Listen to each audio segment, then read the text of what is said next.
This eyeliner lifts and awakens your eyes. If you've not worn eyeliner in a long time, this eyeliner is going to help you fall back in love with that beautiful defined eye look again. Open and lift with the cream side and define and sexify with the more deeper side. This creamy shade we're going to use first of all to open our eyes, perfect for the days when you feel tired and you feel that concealer isn't giving you enough of a boost. Run this along your lower waterline. It's going to make eyes look larger. I'm hoping you can see a little bit of difference on this eye. So now we're using the darker end, and this is smudge proof.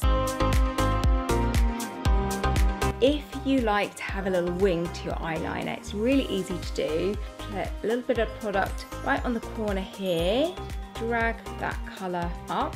You can see just how easy that was to create a very subtle winged eyeliner look.